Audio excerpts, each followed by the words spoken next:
سلامونه او احترامات. مرګورو تاسو به دا خبره اورېدلې چې ډېر خلک دا وایي چې د پښتنو یا د افغانانو نسلی تعلق نسلی حزبیت چې کم دی هغه د بنی اسرائیل سره دی.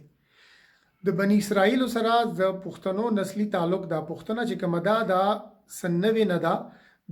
د باندې د 1300 پیړو صدو راسي مختلف قسم خبرې اترې کیږي خلکو په لیکل کړي دي او خلک د دې سوال په جواب کې ګرځي چې آیا دا واقعي دا خبره رښتیا ده او کنه. نننې ویډیو کې به زه تاسو سره مختلف د دې سوال مختلف اړخونو ته ګورو او کوشش وکړو چې د دې سره نتیجه خیز جواب چې کوم دی هغه ته ورسو. د دې سوال چې کوم دی یو سیاسي اړخ هم دی.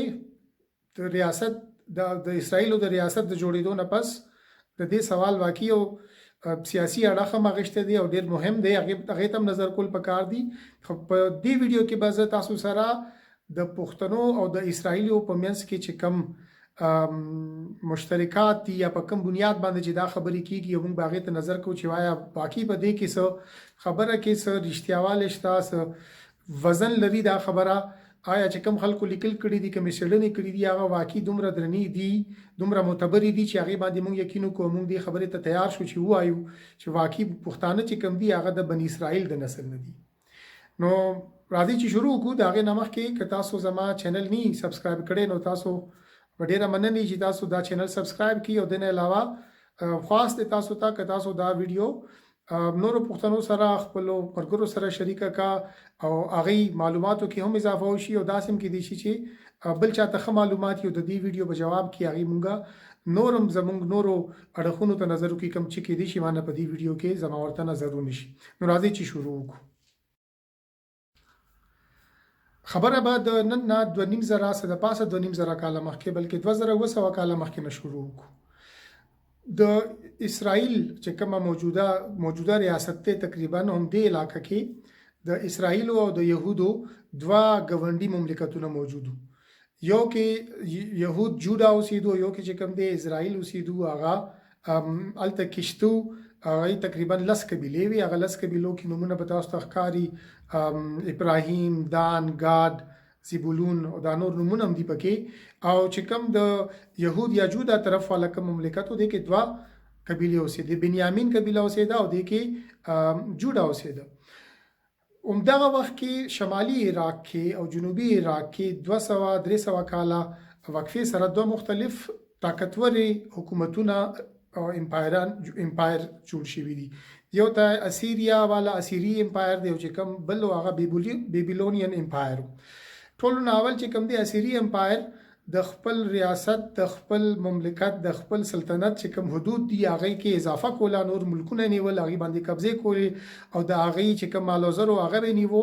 او هغه کوم قومونه به دی اونې او قومونه به دی کمزوري کولو د لپاره دا طریقې کار کولو چې دا غزي خلک به دا غزي نه وشړل او نور ځونو کې بهشتک او بیا به داسم کول چې په یوځای به یو قبیله نه پرې خو بلکې هغه قبیله کې به صوبې ټوکړې کې او مختلف حصو کې به تقسیم کې بیا به نور ځونو ته ولېګلي او دا غیر استو وجه به داوا چې یره کدا قبیله یوځای پاتې شي یا دا ټول خلک یوځای پاتې شي نو دی کې دوباره زموږ د خلاف بغاوت کولو یو مهم شروع کې دي شي او جذبه شروع کې دي شي نو دی بخپل حکومت او خپل سلطنت ته د خطرې نه بچ کولو لپاره دا طریقې کار کولو چې داخلك به د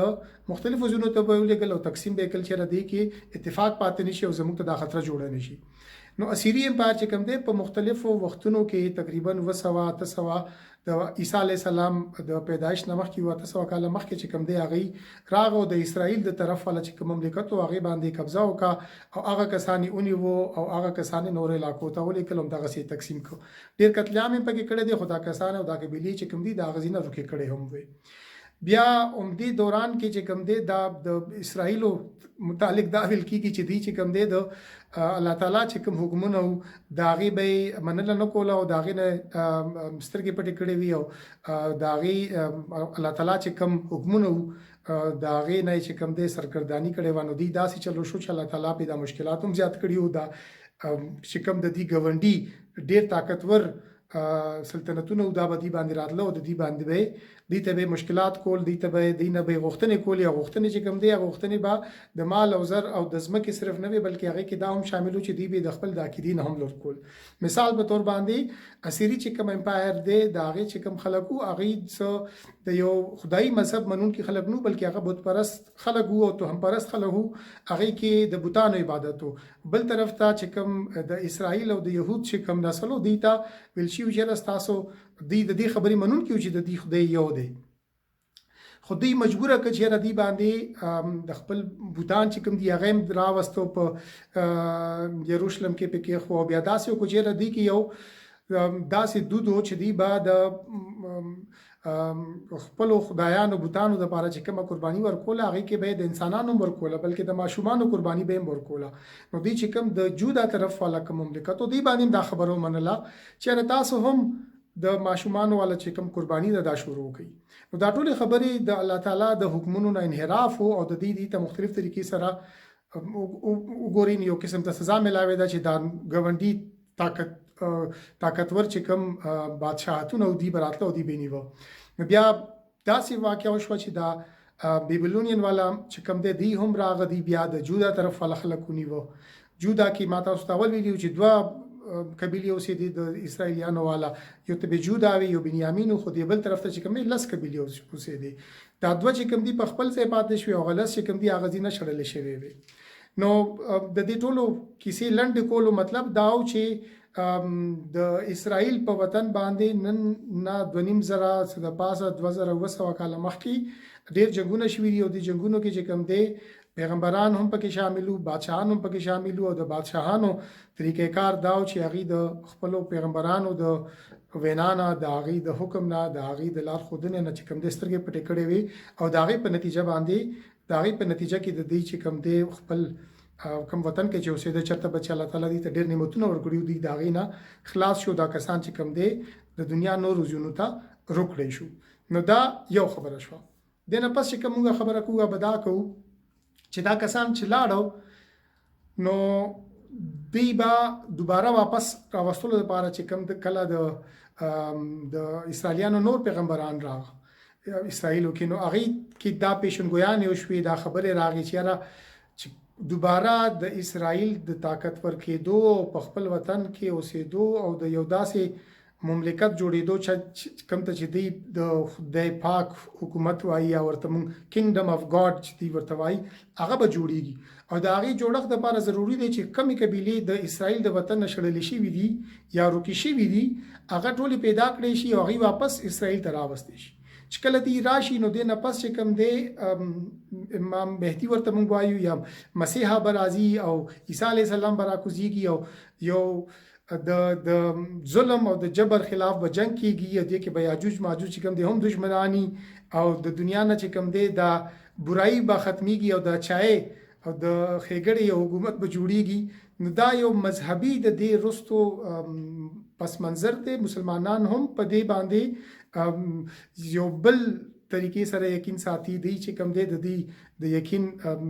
نظریه او زاویه چې کومه ده هغه دې نه بدله د هغې دی وایي چې دا ټولې قبیلې به مونږ اول پیدا کوو راولو به یې چې دوی خپل وطن ته راشي دلته شته شي او ټول اسرائیلیان شي واپس او د مذهب منونکي شي. نو دا به هغه ماحول جوړ کړي هغه ټول دغه به برابر شي چې کوم مختلف نشانی دي هغه نشانه کې به دا یو نشانه پوره شي چې دا ټول کسان راو رسیدو نو دی با هغه نه پس کوم دی دا د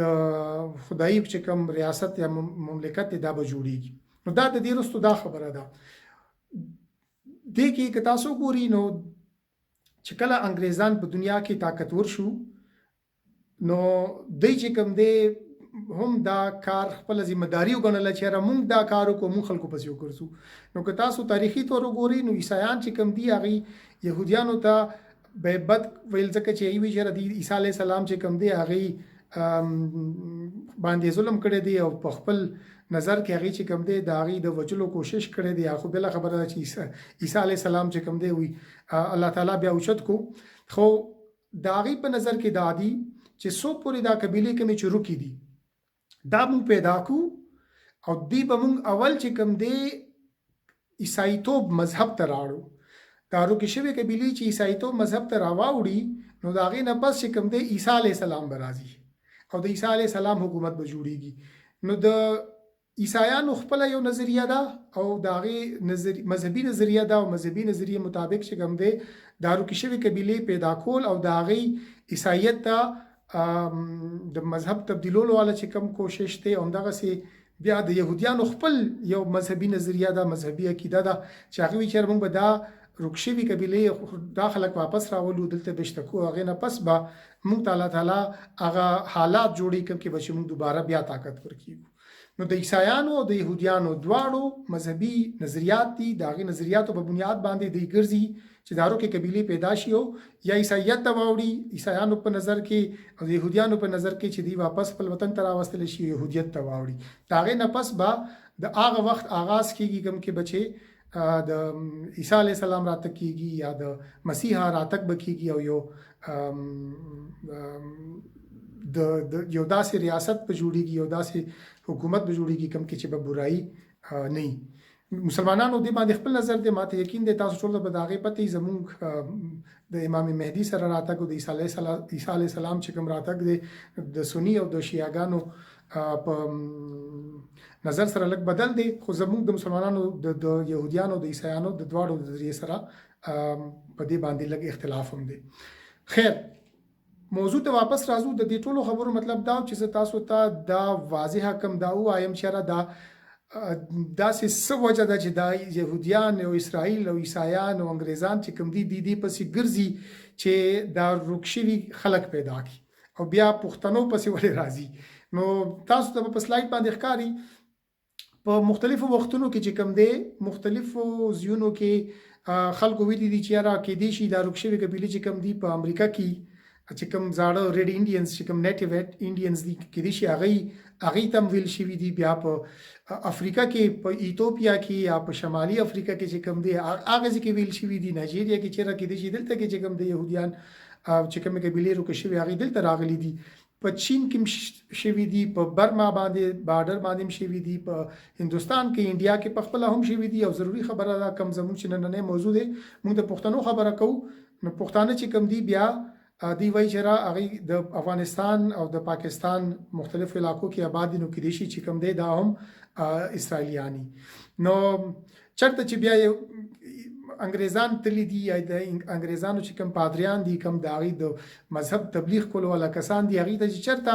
څه نه څه واړه ناواړه نشاني هم ملاو شوې د هغوی ویلي چېرې کېدای شي دا کس چې کوم دی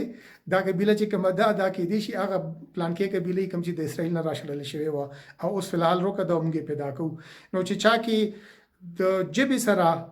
لږ تعلق پیدا کړی چې د ژبې چې کوم تعلق دی هغه د اسرائیلیانو زړې ژبې سره دی یا موږ دا وایو چې یاره د هغوی په کلچر کې په کلتور کې دود دستور کې رسم و رواج کې چېرته دوی ته مشترکات ښکاره شوي دي مماثلت ښکاره شوي دي هغوی ته یې فوراً ویلي چې یاره دا کسان کېدای شي هغه قبیلې سره وي